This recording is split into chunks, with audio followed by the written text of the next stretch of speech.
Hello मेरे प्यारे दोस्तों, तो लेकर आ चुका हूं बच्चों चैप्टर नंबर 4 द्विघात समीकरण के 27 मार्च में पूछे जाने वाले वायरल प्रश्न। बच्चों चैप्टर नंबर 4 में से यदि आप इन सभी क्वेश्चनों को तैयार कर लेते हो तो इनके अलावा यहां से बच्चों आपको और कुछ करने की जरूरत नहीं है।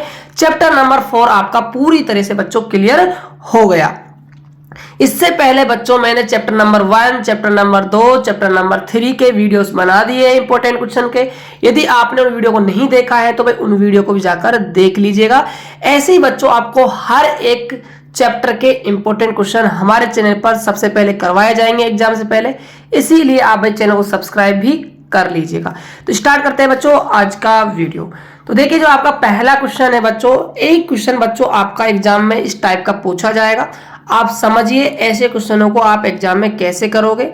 पहला क्वेश्चन है बच्चों की जांच कीजिए कि निम्न द्विघात समीकरण है या नहीं। मतलब आपको इसकी जांच करनी है कि ये द्विघात समीकरण होगी या फिर नहीं होगी। तो प्यारे बच्चों सबसे पहले तो आपको यही समझना होगा कि भाई द्विघात समीकरण क्या होती है। देखो बच्चों जिसमें चर की जो घात है, चर की कितनी घात होनी चाहिए भाई? 2 घात होनी चाहिए। यदि चर की 2 घात है तो वो द्विघात समीकरण है, यदि चर की घात 2 नहीं है तो फिर वो द्विघात समीकरण नहीं है। देखिएगा ध्यान से, आपको दिया हुआ है x - 2 का square plus 1 equal to 2x minus का 3। अब देखिए इसको आप मान लीजिएगा a, इसको आप मान लीजिएगा b। तो यहां पर आपका फॉर्मूला बन जाएगा a माइनस बी का स्क्वायर। क्या होता है भाई? a का स्क्वायर प्लस b का स्क्वायर माइनस 2ab, ये आपका फॉर्मूला बन जाएगा। अब आगे देखिएगा ध्यान से, तो यहां पर फॉर्मूला अप्लाई कर दीजिए। तो x का स्क्वायर 2 का स्क्वायर 4 माइनस का 2ab यानी कि आपका हो जाएगा 4x प्लस में 1 बराबर में 2x माइनस का 3 हो जाएगा। अब देखिए ध्यान से, एक्स स्क्वायर है प्लस का 4 है प्लस का 1 है, तो क्या हो जाएगा? एक्स स्क्वायर 4 और 1 आपका 5 हो जाएगा माइनस का 4x बराबर में क्या है आपका 2x माइनस का 3 है। फिर क्या करोगे आप? इन पदों को इधर लाओगे तो एक्स स्क्वायर प्लस में 5 माइनस का 4x, ये माइनस का 2x हो जाएगा, ये आपका प्लस का 3 हो जाएगा। एक्स स्क्वायर देखो माइनस का 4x है और माइनस का 2x है, ऐड होगा तो माइनस का 6x हो जाएगा। प्लस का 5 है प्लस का 3 ऐड होगा तो प्लस का 8 हो जाएगा। अब आप देखोगे कि यहां पर x की घात कितनी है भाई? 2 है। इसका मतलब ये आपकी द्विघात समीकरण है। तो आपको लिखना है ये है एक द्विघात समीकरण है। ऐसे बच्चों आपको क्वेश्चन को करना है। इसके अंदर सेकंड क्वेश्चन और है जिसमें हमें जांच करनी है कि द्विघात समीकरण है या फिर नहीं है। देखिए ये दोनों कैसे है बच्चों? मल्टीप्लाई के अंदर है। पहले इनको हम कर लेते हैं गुणा। x को गुणा करेंगे 2x से, फिर x को गुणा करेंगे 1 से। तो यहां पर x को गुणा करेंगे 2x से तो क्या हो जाएगा? 2x स्क्वायर प्लस का x माइनस 3 को करेंगे 2x से तो माइनस का 6x माइनस 3 को प्लस 1 से करेंगे तो माइनस का 3। x को x से किया तो भाई x स्क्वायर आ गया, प्लस x को 5 से गुणा करेंगे तो 5x आ गया। इतना काम कर लोगे। अब देखिए 2x स्क्वायर, देखो ये प्लस का x है, ये माइनस का 6x है, माइनस होगा तो माइनस का 5x बचेगा माइनस का 3 बराबर में x स्क्वायर प्लस में 5x। अब इनको आप इधर लाइए तो 2x स्क्वायर माइनस का 5x माइनस का 3 माइनस का हो जाएगा बच्चों, दोनों के प्लस के है, पक्षांतर किया है तो चिन्ह बदल जाएगा। राइट। अब देखिए ये 2 बार x स्क्वायर है, ये 1 बार माइनस का x स्क्वायर, तो 1 बार बच जाएगा प्लस का x स्क्वायर। यहाँ माइनस का 5x है, यहाँ भी माइनस का 5x है, कितना हो जाएगा? माइनस का 10x। और यहाँ पर क्या है भाई? माइनस का 3 है बराबर में 0। तो देख सकते हो यहाँ भी x की घात बच्चों कितनी आ गई है? 2 आ गई है। इसका मतलब ये भी क्या है? आपकी द्विघात समीकरण है। तो लिखना है यह है एक द्विघात समीकरण है। बात करते हैं सेकंड क्वेश्चन की। अगला क्वेश्चन है, पूछ रहा है कि गुणनखंड विधि द्वारा समीकरण 2x square minus 5x plus 3 बराबर 0 के मूल ज्ञात कीजिए। इसको बच्चों आपको सोल्व करना है कौन सी विधि से? गुणनखंड विधि से। तो देखिए बच्चों इसको कैसे सोल्व करेंगे, तो देखिएगा ध्यान से। सबसे पहले बच्चों आपको लिखना है आंसर। जैसे बच्चों मैं आपको वर्क बता रहा हूं ऐसे आपको बोर्ड में वर्क करना है, तो आपको पूरे नंबर बच्चों एग्जामिनर देगा, एक भी नंबर नहीं काटेगा बच्चों। सबसे पहले लिखना है आपको, क्वेश्चन के अंदर दिया गया है, आपको दिया हुआ है 2x² माइनस का 5x प्लस का 3 बराबर में 0। अब इसके आपको करने हैं गुणनखंड। गुणनखंड विधि बच्चों आपको अच्छे से आनी चाहिए।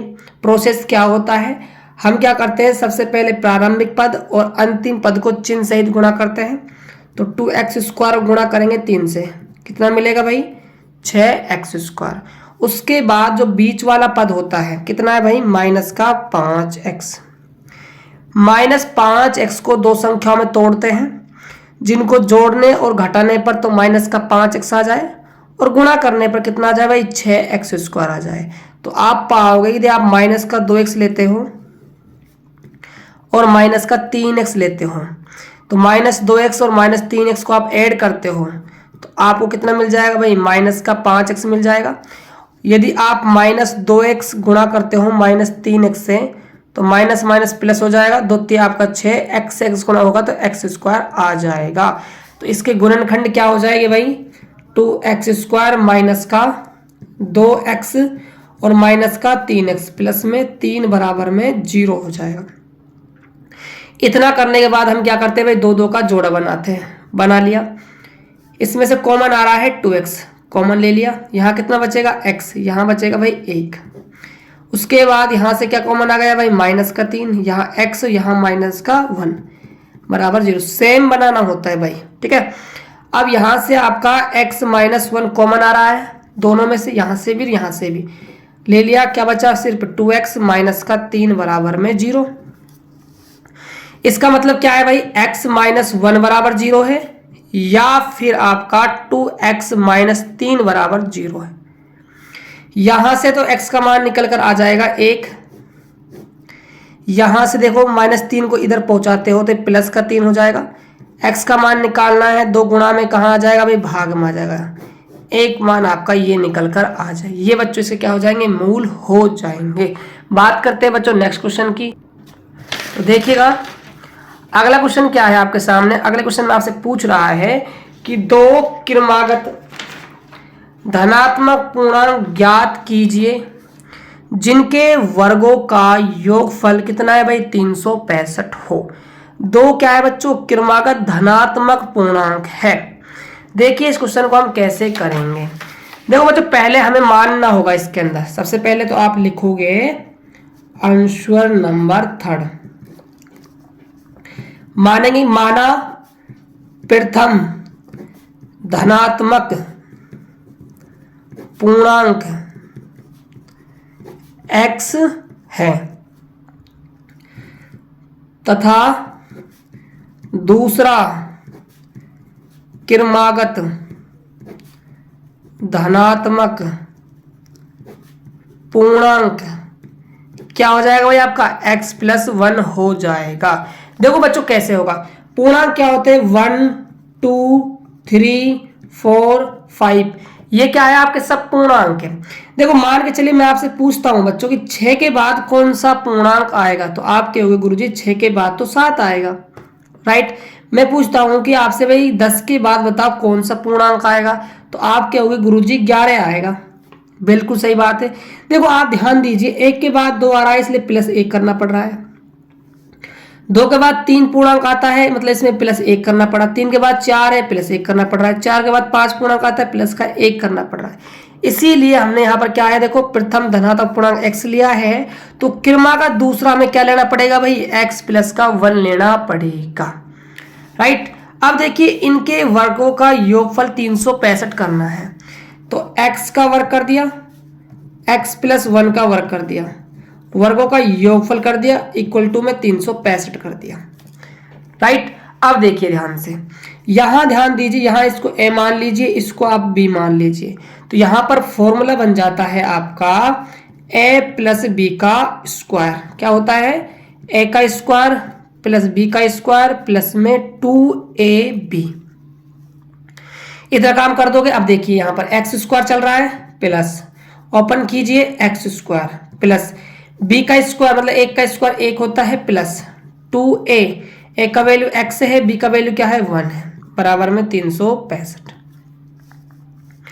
अब देखिए एक्स स्क्वायर और एक्स स्क्वायर ऐड होंगे तो 2x स्क्वायर हो जाएंगे प्लस, यहां आपका 1 चल रहा है प्लस 2x से गुणा हुआ 2x, 2x x से गुणा होगा तो 2x आएगा, बराबर में 365। 2x स्क्वायर प्लस में 2x, एक को हम इधर पहुंचाएंगे तो 365 में से बच्चों एक क्या हो जाएगा हमारा माइनस हो जाएगा। 2x स्क्वायर प्लस में 2x, 365 में से एक जाएगा तो हमें मिलेगा 364। अब देखिए हमें इसको बनाना है भाई समीकरण, तो 364 को मैं इधर लाऊंगा तो ये बन जाएगा माइनस का, बराबर में 0। अब ध्यान दीजिए, देखो यहां से बच्चों, यहां से और यहां से क्या कॉमन आ रहा है, 2 कॉमन आ रहा है, 2 कॉमन आएगा तो यहाँ एक्स स्क्वायर प्लस में एक्स माइनस 2 एकम 2, 2 8 16 और ये 2 दूनी 4 बराबर 0। 2 को क्या कर दोगे आप 0 में डिवाइड कर दोगे तो आपके पास द्विघात समीकरण आएगी x square plus x minus 182 बराबर में 0। अब बच्चों आपको इस द्विघात समीकरण के करने हैं गुणनखंड। गुणनखंड का बच्चों प्रोसेस क्या होता है मैंने आपको पहले भी बताया है, पहले वाले पद को अंतिम वाले पद से चिन्ह सहित गुणा करना है। ये प्लस का है बट ये किसका है माइनस का, गुणा करते हो तो माइनस का 182 एक्स स्क्वायर आ जाएगा। उसके बाद जो बीच वाली संख्या है इसको हम 2 संख्याओं में तोड़ते हैं, जोड़ो और घटाओ तो x मिल जाए, उन्हीं संख्याओं को गुणा करो तो माइनस का 182 एक्स स्क्वायर मिल जाए। तो सोचकर बताइए बच्चों 2 संख्या क्या होगी। तो आप पाओगे कि भाई गुरुजी आपके हो गई, एक संख्या ले लो आप प्लस की 14x, राइट, एक संख्या ले लो आप माइनस की 13x। यदि आप 14x में जोड़ोगे माइनस 13x को तो हमें प्लस का x मिल जाएगा, और जब हम 14x को गुणा करेंगे माइनस के 13x से तो हमें क्या मिल जाएगा भाई माइनस का 182 मिल जाएगा। तो इसके गुणनखंड हो जाएंगे एक्स स्क्वायर प्लस में x 14x माइनस का 13x माइनस का 182 बराबर में 0, राइट। उसके बाद हम क्या करेंगे भाई 2 का जोड़ा बनाते हैं, जोड़ा बना लिया। अब देखिए यहां से आपका x कॉमन आ जाएगा तो x प्लस का क्या बचेगा 14, यहां से माइनस का 13 कॉमन लेना पड़ेगा, x प्लस का 14 बराबर में 0 हो जाएगा। इतना करने के बाद देखो यहां से x प्लस का 14 कॉमन आ जाएगा, यहां से x माइनस का 13 बराबर में 0 हो जाएगा। तो यहां से आपका जो x का मान है x प्लस 14 बराबर 0 होगा, या फिर आपका x माइनस का 13 बराबर 0 होगा। तो एक तो हमें मिला x का मान भाई क्या मिलेगा, एक तो मिल जाएगा हमें x बराबर माइनस का 14 और एक हमें मिल जाएगा क्या x बराबर 13। अब देखो हमसे कहा है धनात्मक पूर्णांक, क्या कहा है धनात्मक पूर्णांक कहा है, लेकिन आप देखोगे जो माइनस का 14 है वो तो आपका ऋणात्मक पूर्णांक हो जाएगा ना, तो ये तो आपका संभव नहीं है, संभव नहीं है। ये आपका क्या है भाई संभव है प्लस का 13। तो x का मान 13 आ गया, मतलब एक पूर्णांक 13 है, तो दूसरा पूर्णांक क्या था भाई आपका x प्लस 1 था, तो 13 प्लस का 1 कितना हो जाएगा आपका 14 हो जाएगा। तो 2 क्रमागत पूर्णांक कौन कौन से भाई 13 और 14 है, जिनका यदि वर्ग का योगफल करते हो तो वो आपका कितना आएगा भाई 365 आएगा। आप चेक भी कर सकते हो, देखो 13 का स्क्वायर प्लस 14 का स्क्वायर, 13 का स्क्वायर होता है 169 और 14 का होता है 196, तो 169 प्लस कर दो 196, देखो 9 और 6 15 हासिल आई 1, 6 और 1 आपका 7, 7 और 9 आपका कितना हो जाएंगे भाई 16 हासिल है 1, 365। देख सकते हैं बच्चों, आप अपना उत्तर भी चेक कर सकते हो। बात करते हैं बच्चों हम नेक्स्ट क्वेश्चन की। अगला क्वेश्चन देखिएगा बच्चों, अगला क्वेश्चन देखने से पहले बच्चों आपको ये नोटेबल पॉइंट है, ये आपको अच्छे से कर लेने हैं एग्जाम में बच्चों। एक ऑब्जेक्टिव क्वेश्चन 101% बच्चों मैं गारंटी देता हूं कि एक क्वेश्चन यहां से ऑब्जेक्टिव आएगा आएगा। समझिए पहले ध्यान से, देखो बी स्क्वायर माइनस 4ac का जो मान है यदि 0 से बड़ा आता है तो याद रखिएगा जो 2 भिन्न वास्तविक मूल होंगे, मतलब 2 आंसर आएंगे और कैसे होंगे भाई भिन्न भिन्न, मतलब अलग अलग मान होंगे और कैसे होंगे वास्तविक होंगे। यदि बी स्क्वायर माइनस 4ac बराबर आ जाता है 0 के तो 2 बराबर वास्तविक मूल होंगे, मतलब दोनों मान कैसे होंगे भाई, बराबर आएंगे। यदि बी स्क्वायर माइनस 4ac का मान 0 से छोटा आ जाता है तो कोई वास्तविक मूल नहीं होगा। ये 3 नोटेबल पॉइंट है बच्चों, इनको अच्छे से नोट कर लीजिए, एग्जाम में क्वेश्चन पूछा जाएगा। इसके ऊपर बच्चों मैंने 2 क्वेश्चन लिए हैं, अब मैं उन क्वेश्चनों को डिस्कस करने वाला हूं। तो पहला क्वेश्चन ध्यान दीजिएगा, पहला क्वेश्चन है कि द्विघात समीकरण आपको दे रखी है 2x स्क्वायर माइनस का 4x प्लस का 3 बराबर 0 का हमें विविध कर ज्ञात करना है। विविध कर ज्ञात करने के बाद फिर हमें मूलों की प्रकृति बतानी है। तो देखिएगा इसको हम कैसे करेंगे। तो क्वेश्चन नंबर 4 कर रहे हो तो आंसर नंबर 4 डालोगे। सबसे पहले लिखोगे दिया गया, क्या आपको डाटा दिया हुआ है। द्विघात समीकरण है 2x स्क्वायर माइनस का 4x प्लस में 3 बराबर में 0। देखो विविध कर कैसे निकालते हैं बच्चों, विविध कर होता है डी का सूत्र होता है बी स्क्वायर माइनस का 4ac। बच्चों एग्जाम में क्वेश्चन पूछा जाएगा, विविध कर निकलवाएगा तो फॉर्मूला लगाना है डी बराबर बी स्क्वायर माइनस 4ac। इसको हम कहते हैं बच्चों विविध कर। क्या कहते हैं, विविध कर कहते हैं। ध्यान दीजिए, देखो आपकी जो द्विघात समीकरण होती है उसका जो स्टैंडर्ड फॉर्म होता है वो होता है ax स्क्वायर प्लस में bx प्लस में c बराबर में 0 होता है।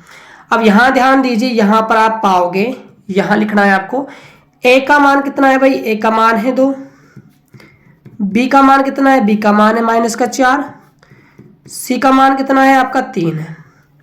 कर लिया, आप फॉर्मूले में रख दीजिए d बराबर b का स्क्वायर माइनस 4 का स्क्वायर 4 गुणा में a का वैल्यू 2 गुणा c का वैल्यू कितनी आ भाई 3 है, माइनस 4 का स्क्वायर होता है प्लस का 16, 4 दूनी 8, 8 तिया 24, माइनस का 24, घटाओगे तो माइनस का 8 आ जाएगा। मतलब बी स्क्वायर माइनस 4ac का मान माइनस का 8 आ रहा है। इसका मतलब है बी स्क्वायर माइनस 4ac क्या है भाई आपका, 0 से बच्चों छोटा है। और जब भी बी स्क्वायर माइनस 4ac 0 से छोटा होता है तो कोई वास्तविक मूल नहीं होगा। तो मूल की प्रकृति क्या हो जाएगी भाई, कोई भी वास्तविक मूल नहीं होगा। यहां आपको प्रकृति लिखनी है। इतना काम बच्चों आपको करना है, पूरे नंबर आपको एग्जामिनर देगा, अच्छे से बच्चों याद कर लीजिएगा।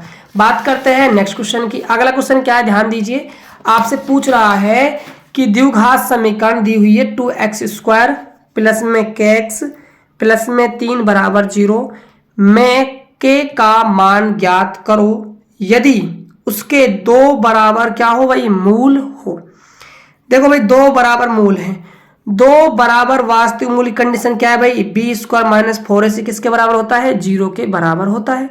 तो हम कहेंगे कि बी स्क्वायर माइनस 4ac है वो किसके इक्वल टू है भाई, 0 के इक्वल टू है। स्टैंडर्ड समीकरण होता है एक्स स्क्वायर द्विघात का प्लस bx प्लस में c बराबर 0। अब आप यहां पर पाते हो कि यहां लिखना है आपको a का मान कितना है भाई 2, b का मान कितना है, b का मान है k, c का मान कितना है भाई 3 है। इतना काम कर लिया। अब देखिए b का मान कितना है भाई k, तो यहां पर क्या हो जाएगा आपका k का स्क्वायर हो जाएगा माइनस 4, a का मान कितना है 2 गुणा c का मान कितना है 3 बराबर में 0 हो जाएगा। k स्क्वायर बराबर 4 दूनी 8, 8 तिया 24 बराबर में 0। k स्क्वायर बराबर 24 को इधर पहुंचाओगे तो प्लस का हो जाएगा। k का मान निकालना है तो प्लस माइनस रूट क्या आएगा भाई, 24 आएगा। अब देखिए आप 24 का यदि वर्गमूल, तो बच्चों कुछ होता नहीं, पूरा वर्गमूल नहीं निकलेगा 24 का, लेकिन आप इतना कर सकते हो कि 24 को आप 6 गुणा 4 लिख सकते हो। तो 4 का वर्गमूल निकल कर आ जाएगा 2 और आपका रूट 6 हो जाएगा। ये बच्चों आपका k का मान निकल कर आ जाएगा। तो ये थे बच्चों चैप्टर नंबर 4 के वायरल इंपॉर्टेंट क्वेश्चन। यही क्वेश्चन बच्चों आपके एग्जाम में पूछे जाएंगे। आई होप कि आपको वीडियो काफी अच्छा लगा होगा। यदि वीडियो बच्चों अच्छा लगा होना थोड़ा बहुत भी, तो यार वीडियो को लाइक कर जाइएगा, चैनल को सब्सक्राइब कर दीजिएगा और अपने प्यारे प्यारे जितने दोस्त हैं आप ना के उसके पास इस वीडियो को भी पहुंचा दीजिए, जिससे कि सभी बच्चे इस वीडियो को अच्छे से तैयार कर ले। तो ऐसे बच्चों मिलेंगे अब नेक्स्ट हम चैप्टर नंबर 5 यानी कि समांतर श्रेणी के क्वेश्चनों के साथ। तब तक के लिए टेक केयर, बाय बाय।